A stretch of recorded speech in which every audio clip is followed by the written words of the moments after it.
नमस्कार मंडळी, आज आपण वडापावच्या गाड्यावर भेटतो तसा ब्रेड पॅटीस किंवा ब्रेड पकोडा घरच्या घरी अगदी सोप्या पद्धतीने कसा बनवायचा ते बघणार आहोत.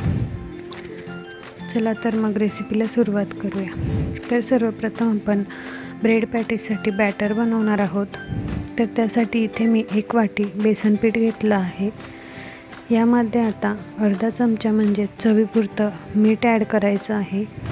त्यानंतर पाव चमचा ओवा यामध्ये घालून घेतला आहे.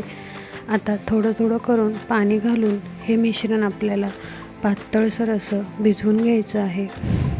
तर इथे आपलं बॅटर तयार आहे. कन्सिस्टन्सी तुम्ही बघू शकता.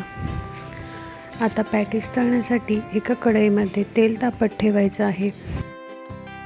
आपलं तेल तापत आहे तोपर्यंत आपण ब्रेडला बटाट्याची भाजी लावून घेऊया. एक ब्रेड घेऊन त्याच्या मधोमध अशा 2 स्लायसेस करायच्या आहेत व त्याच्यामध्ये बटाट्याची भाजी भरून एकावर एक ठेवून आपल्या तयार बॅटरमध्ये व्यवस्थित कोट करून घ्यायचं आहे. तर हा ब्रेड दोन्ही साईडने व्यवस्थित कोट करून अगदी गरम कडकडीत तेलामध्ये सोडून घ्यायचं आहे.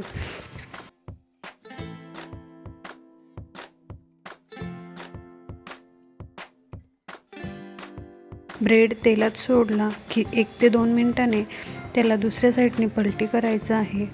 दोन्ही साईडने मस्त खमंग असा हा ब्रेड आपल्याला तळून घ्यायचा आहे. अगदी 3 ते 4 मिनिटात इथे आपलं ब्रेड पॅटीस बनवून तयार आहे. खायला अतिशय खमंग लागतं. मस्त बाहेरून कुरकुरीत व आतून मऊसूत असं ब्रेड पॅटीस आपलं इथे बनवून तयार आहे.